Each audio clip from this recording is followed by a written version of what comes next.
The notice appeared before breakfast, a clean white paper taped to my gate, stamped with the HOA letterhead, announcing temporary access authorization for contractors, effective immediately. The second line tightened my chest. Unauthorized obstruction of this access, it said, may result in fines or enforcement action. That was how the morning started. No call, no knock, just a notice on a gate that sat entirely on my land. The gate was the kind people assume belongs to everyone. Black metal, simple keypad, wide enough for a truck. It sat at the end of a narrow strip of gravel that looked like it could connect two streets. But that strip wasn't a road. It was my driveway, extended by an old easement that led nowhere except my back field. I had locked it years earlier for one reason. Strangers kept cutting through. Now, according to the paper flapping in the wind, the HOA had decided the gate wasn't private anymore. I didn't rip the notice down. I didn't lock the keypad tighter. I didn't call anyone. I took a photo, time-stamped, clear, wide angle. Then I unlocked the gate. By 8:12 a.m., the first truck rolled through, white pickup, no logo.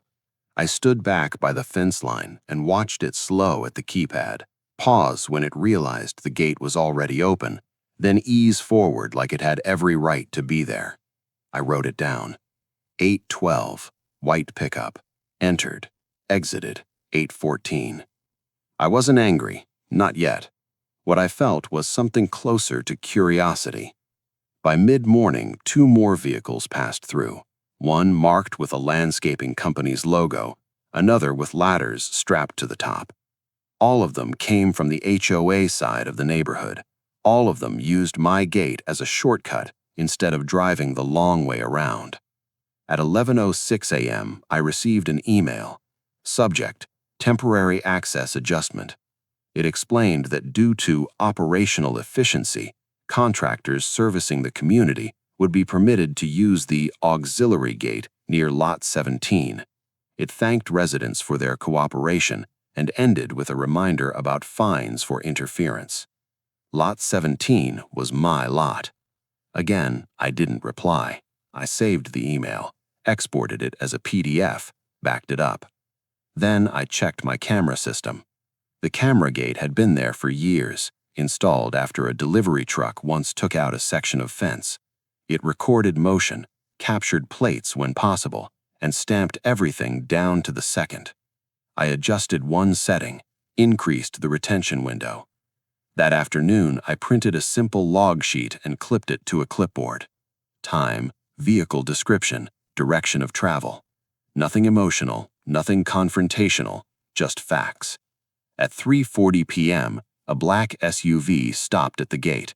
The driver didn't get out. The window rolled down. "You the homeowner?" he asked. "Yes," I said.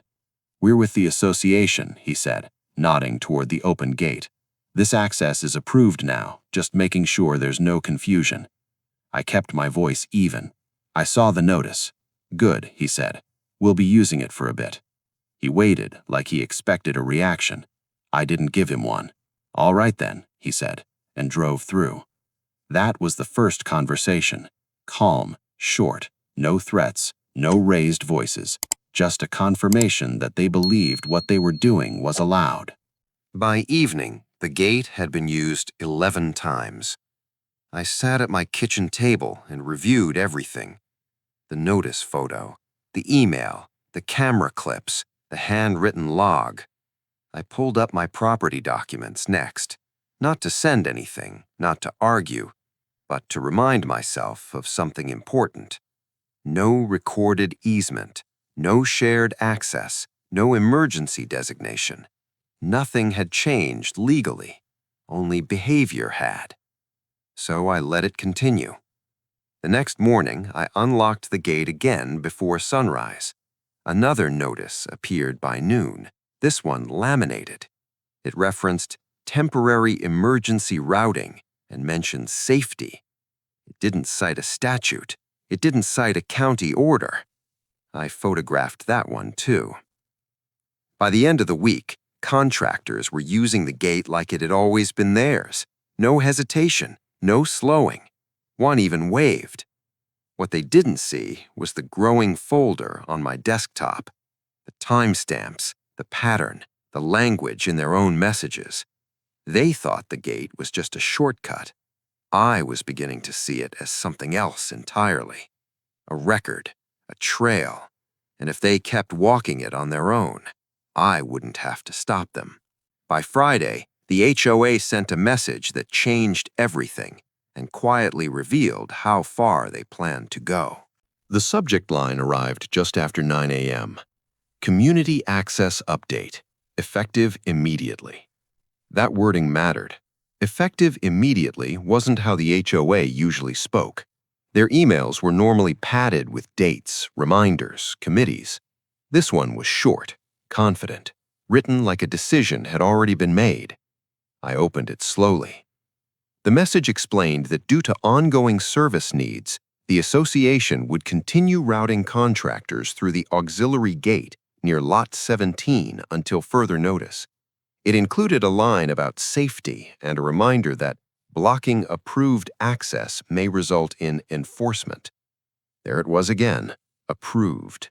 No citation, no vote, no reference to a recorded right. I saved the email and took a screenshot.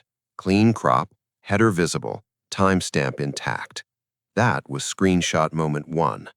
I labeled it plainly and dropped it into a folder I had named, without irony, Gate. Outside, the morning traffic began like clockwork. A plumbing van at 9:18, 2 pickups back-to-back at 9:41 and 9:43, a flatbed at 10:02 that scraped the gravel hard enough to leave fresh grooves. The camera caught them all. By noon, the HOA doubled down in a way I hadn't expected. Someone installed a small sign. It wasn't large, just a white rectangle zip-tied to the fence near the keypad. Black text, simple font. Community access, authorized vehicles only. No name, no ordinance, just a declaration. I stood there for a long moment, reading it twice. Then I took a photo from 3 angles. Wide shot to show placement, close-up to show wording, another with my house number in frame. I didn't remove the sign. Instead, I unlocked the gate again the next morning. That choice confused a few people. I could tell by the way vehicles slowed, drivers glancing at the sign, then at the open gate, then through. No one stopped, no one asked.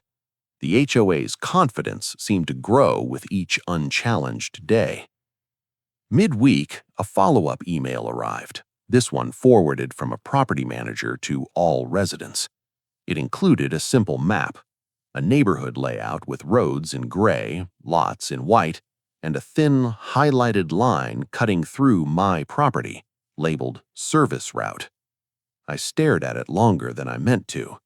That line wasn't accidental. Someone had drawn it. Someone had decided to represent my driveway as shared infrastructure. I took another screenshot. That was screenshot moment 2 beginning to take shape, though I didn't know it yet. I printed the map and laid it on the table next to my original property survey. The contrast was obvious. My survey showed boundaries, bearings, measurements. The HOA map showed convenience. I didn't email them. I didn't correct them. Instead, I requested something else. A certified copy of any recorded easement affecting my parcel. The request went to the county clerk's office. Standard form, small fee, no drama. I requested delivery by mail and email. While I waited, the log grew. Day 7, 18 vehicles. Day 8, 21. Day 9, 26. Some were marked with company logos, others weren't. A few came through after dark. The camera timestamps matched my handwritten notes exactly. I double-checked them at night, lining up video frames with pen strokes. I noticed patterns. Most vehicles entered between 8 a.m. and 4 p.m. Several paused at the sign, then continued. One vehicle reversed after reading it, then returned 5 minutes later and drove through anyway. Choice mattered. No one was being forced. No one was escorted. They used the gate because it was open and labeled as allowed. Late Thursday afternoon, another short conversation happened. A woman stopped by the gate while I was adjusting the latch. "We put that sign up," she said, gesturing. "Just so you know." "I saw it," I replied. "It's temporary, emergency access." I nodded. "Okay." She waited, then left. That was it. No argument, no explanation, just another confirmation. By Friday, the HOA published a weekly update on the community portal. Buried halfway down was a bullet point about streamlined contractor routing and a reference to the auxiliary gate as an active access point. I took one more screenshot. Screenshot moment 3 was forming, though the real weight of it hadn't landed yet. That evening, an email arrived from the county. No recorded easements. 0. I read the line twice to be sure. There it was, the absence I had expected, now confirmed by an official source. I didn't forward it, I didn't attach it to anything. I simply saved it. Outside, another truck rolled through the gate without slowing. They weren't hiding anymore.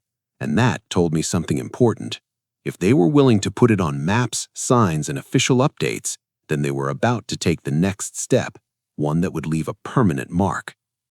The following Monday, the HOA made a public move that turned quiet access into an open claim. The cones appeared before the sun was fully up. 3 of them, bright orange, placed just inside my gate, staggered in a way that guided vehicles forward instead of blocking them. Anyone approaching from the HOA side would see exactly where to drive. I stood on my porch and watched a maintenance truck roll up, hesitate for half a second, then follow the cones through. That was new. Cones weren't signs, they weren't notices. They were physical guidance, silent, directional, confident. Someone had decided the gate wasn't just permitted anymore, it was theirs to manage. I checked my phone.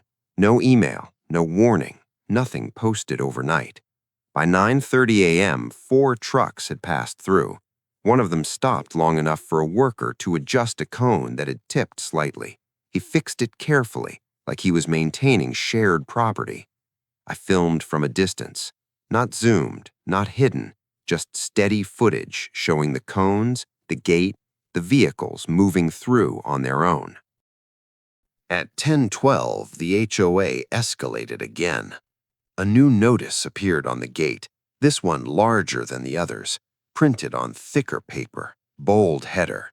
Notice of temporary emergency access. Do not obstruct. It cited community safety and referenced internal authorization. Still no ordinance, still no county order. But this time, it included a timeline. Access to remain in effect pending further review. Pending review. I photographed it, stepped back, and unlocked the gate like I had every morning. That afternoon, the email finally came. It wasn't addressed just to me, it went to the entire neighborhood. The association announced that due to infrastructure limitations, the auxiliary gate route would be used for the foreseeable future. It reassured residents that the access had been confirmed and thanked everyone for their cooperation. Attached was the same map as before, only updated. The highlighted line through my property was now thicker, brighter, labeled clearly. Emergency access easement. I didn't blink, I didn't swear, I didn't reply. I downloaded the attachment.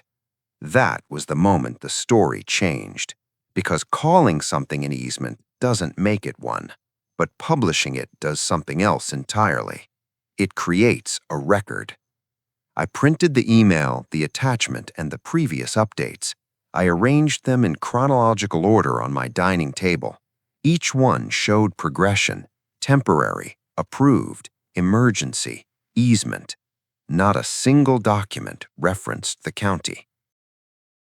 That night, I sent 2 certified letters. One to the HOA board requesting copies of any recorded easements, votes, or emergency declarations authorizing use of my gate. The other to the property management company requesting clarification on the basis for publishing my driveway as an easement. Both letters were polite, factual, specific. I asked for documents, nothing more. While I waited for responses, the gate traffic intensified. By Wednesday, vehicles were passing through in clusters. Some followed each other closely, like they'd been told the route was reliable now. One driver leaned out and shouted directions to another. "Go through here, it's open." I logged every entry. I noted something else, too.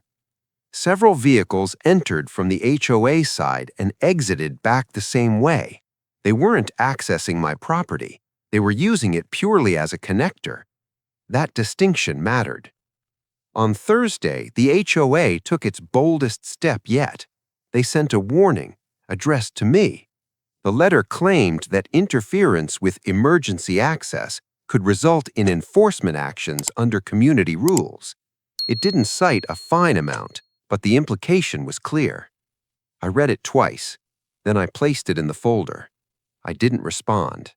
Instead, I did something quieter. I adjusted the camera angle slightly to capture license plates more clearly without zooming. I synced the camera clock with an external time server and documented the change. I added a column to my log, source direction. The trap wasn't sprung yet. It wasn't even visible, but it was ready. Friday afternoon, an HOA update went live on the community portal. It announced that signage had been installed and that contractors should use the auxiliary gate as shown on the official access map. Official. That word did a lot of work. I saved the page as a PDF, capturing the URL and timestamp at the bottom. They had crossed a line, not onto my land, but onto paper, and paper lasts longer than cones. That evening, I stood by the gate as another truck passed through without slowing. The driver didn't look at me. He didn't need to.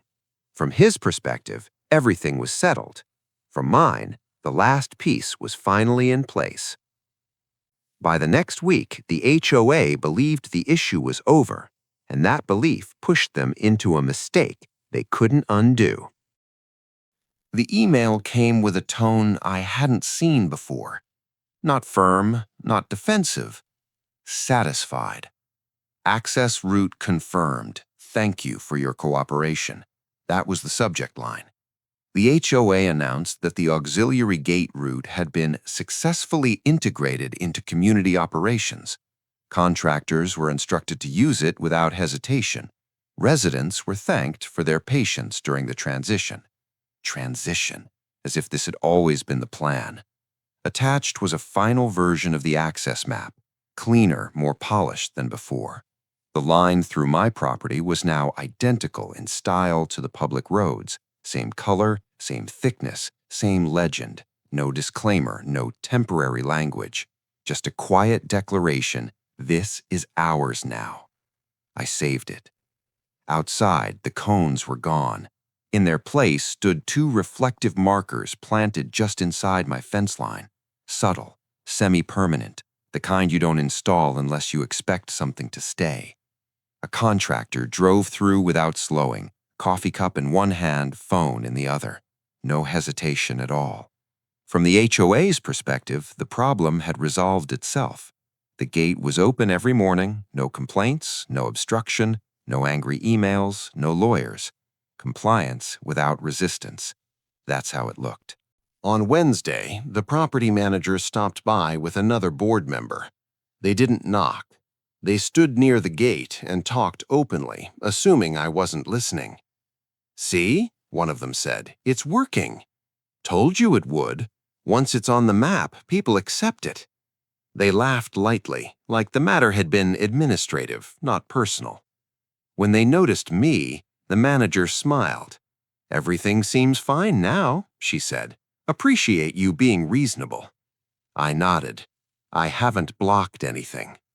"Good," she said. "Then we're all set." That was their victory moment. They had what they wanted. Unrestricted use, documented acceptance, no confrontation. And because nothing bad had happened yet, they assumed nothing could. That afternoon, a resident posted in the community forum asking whether the gate had always been an access point. The property manager replied publicly, "Yes, it is part of our emergency routing. It's been confirmed." Confirmed. I took a screenshot. The folder was thick now, not bulky, organized. Each document labeled, each screenshot time-stamped, each log entry matched to video. But I still hadn't sent anything. Instead, I received something unexpected, a response to my certified letter. The HOA board replied in writing. They did not attach an easement. They did not reference a county filing. They did not deny publishing the map. They said only this: the association has determined that emergency access is necessary for community safety and has acted accordingly. Determined. That word mattered too. They weren't claiming legal authority anymore. They were claiming discretion. I placed the letter next to the others. That night, I compiled a single timeline document. No commentary, no accusations, just dates, actions, and copies of the HOA's own materials. The notice, the emails, the maps, the forum post, the warning letter, and finally, the county's response. No recorded easement. Zero. I didn't send it to the HOA. I sent it somewhere else. A formal records request went out the next morning to the county planning office and the fire marshal's department.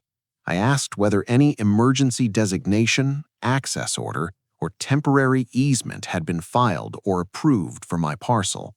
Routine request, public records, no drama. While I waited, the HOA acted as if the matter was closed. Contractors increased, traffic peaked. The gate saw more use in a week than it had in the previous 5 years combined. One afternoon, a delivery driver knocked on my door. "Is this the community access gate?" he asked. I answered carefully. "People seem to think so." He shrugged. "That's what dispatch said." He left through the gate without another word. From the outside, it looked like I had lost. The HOA had asserted control. The community had accepted it. The signs were up. The maps were published. Nothing was locked. Nothing was blocked. But the trap had never been about stopping them. It had been about letting them finish the story in ink. Because once something is declared official, once it's printed, posted, and distributed, it can be tested. And if it fails that test, it fails publicly. The HOA didn't know it yet, but their own confidence had removed their last escape. They couldn't walk it back quietly anymore. They had already told everyone it was real. The response from the county arrived 3 days later, and it forced the HOA to explain something they had put in writing. The envelope from the county was thinner than I expected. No thick packet, no forms, just a single-page response on official letterhead, folded once. I opened it at the kitchen counter. There were no recorded easements, emergency access orders, temporary designations, or safety overrides affecting my parcel. None pending, none approved, none requested. The letter was signed and dated. A phone number sat neatly at the bottom. I read it twice, then scanned it. That was screenshot moment 3. The next email arrived an hour later from the fire marshal's office. They were even more direct. No emergency routing had been established through my property. No gate had been designated as part of a community safety plan. If such a route existed, it would require filing, notice, and inspection. None of that had happened. I didn't celebrate. I didn't forward the emails. I assembled every screenshot, every published map, every HOA notice, every log entry, every video clip reference, the county response, the fire marshal's email. I indexed it. Then I submitted a formal request for review. Not a complaint, not a lawsuit, a request. I asked the county to evaluate whether the HOA had misrepresented access rights on publicly distributed materials. I attached only what the HOA had created themselves. No commentary, no emotion, just evidence. The county acknowledged receipt the next morning. That same afternoon, the HOA's tone shifted. A message went out to residents stating that the auxiliary gate route was under review and that contractors should temporarily resume standard routing. Temporary, again. The signs came down that evening. The reflective markers disappeared overnight. By Friday, the gate traffic slowed to almost nothing. Then came the meeting notice.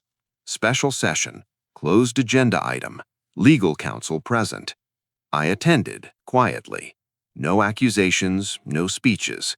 The HOA's attorney spoke instead. He referenced recent correspondence and clarifications received from county offices. He explained that the association would be revising its maps and communications to avoid inaccurate representations. No one said my name, but every board member avoided looking in my direction. The attorney asked one question aloud, almost rhetorically. Do we have any recorded right to that access? Silence. The answer was already on paper. The county's response arrived a week later. They found that the HOA had published an access map depicting a private driveway as a community easement without legal basis. They ordered the association to cease representing it as such and to notify residents and contractors of the correction. The gate was not to be used, not temporarily, not pending review, permanently. I received the letter the same day the HOA sent out a final update. It was brief, neutral, almost embarrassed. The auxiliary gate route is no longer authorized. Please do not use this access. No explanation, no apology, just a reversal. The next morning, I locked the gate. For the first time in weeks, no one tried the keypad. A contractor arrived later that day, slowed, saw the lock, and turned around without a word. The camera recorded it. I saved the clip. Not because I needed it anymore, but because habits are hard to break. A few neighbors stopped by over the following days, asking quietly what had happened. I didn't explain in detail. I asked for records, I said. They didn't match. That was enough. The HOA never fined me, never sent another notice, never mentioned emergency access again. Their authority didn't collapse in a dramatic way. It thinned quietly. After that, they were more careful with language, more cautious with maps, slower to declare. They had learned something without anyone raising a voice. I returned to my routine. The gate stayed locked. The driveway stayed quiet. The folder stayed archived. Nothing had been taken by force. Nothing had been won through confrontation. All I had done was let them act, recorded it faithfully, and submit their own words where they could be checked. They had walked into the trap themselves, and when the paper didn't support the claim disappeared. I moved on. The gate remained exactly where it had always been, closed. The quiet felt unfamiliar at first. For weeks, the gate had been a rhythm. Engines, gravel crunching, the pause at the keypad, the slow roll forward. When it stopped, the absence was noticeable, like a sound you don't realize is constant until it's gone. The first Monday after the county letter, I checked the camera out of habit. Nothing. No trucks, no cones, no confused drivers slowing to read a sign that wasn't there anymore. Just the locked gate, exactly as it had been for years. The HOA followed through on their correction. A revised community map appeared on the portal 2 days later. The line through my property was gone. The space where it had been was simply blank, like it had never existed. No announcement, no explanation, just quiet erasure. The forum thread where the property manager had once confirmed the route was deleted. Another post appeared, reminding contractors to follow designated public access roads only. Designated, public. Words mattered again. I received one final piece of mail from the county, confirmation that their directive had been complied with. The case was closed unless further misrepresentation occurred. I filed it. Then I closed the folder. Not deleted, not shredded, closed. The HOA board held its next regular meeting a week later. The agenda was cautious. Everything was framed as discussion instead of decision. When access or routing came up, it was deferred to legal review. They didn't look for shortcuts anymore. Neighbors adjusted quickly. A few people asked whether the gate would ever reopen. No, I said. It's private. That answer stuck. What surprised me most was how little drama followed. No backlash, no arguments, no whispered campaigns. Authority, once corrected, tends to shrink back into its proper shape. A month later, a contractor knocked on my door by mistake, map app open on his phone. "Sorry," he said, "I thought this went through." "It doesn't," I replied. He nodded, turned around, and left. No confusion, no entitlement, just acceptance. The gate had gone back to being what it always was, a boundary. Not a symbol, not a statement, just a line that mattered because it was documented. The HOA never apologized, and I didn't expect them to. Institutions rarely admit fault outright. They adjust, they revise, they pretend the wrong version never existed. That was fine. The outcome didn't require acknowledgement, only correction. Every now and then, I open the archived folder, not out of anger, out of discipline. It's a reminder of how easily language can outrun authority, and how quietly it can be reeled back in with the right records. Nothing in the story was dramatic on its own. A notice, a sign, a map, an email. Each step seemed small, reasonable, temporary, but together they told a story the HOA didn't realize they were writing, one where convenience replaced permission and repetition tried to stand in for legality. All I did was let them finish writing it. I didn't block access. I didn't confront anyone. I didn't accuse or threaten. I documented. I requested records. I waited. The trap was never sprung with force. It closed with paper. That's the part people don't always expect, that the most effective resistance can look like cooperation, right up until the moment the facts are checked. The gate didn't win anything. It just stayed where it was, and sometimes that's enough. The driveway is quiet now. The fence has settled back into the background of daily life. The camera still records, but most days it captures nothing more than light shifting across gravel. I prefer it that way. The HOA moved on, so did I. Nothing dramatic marked the end. No announcement, no final confrontation, just a lock turned once and a boundary respected again.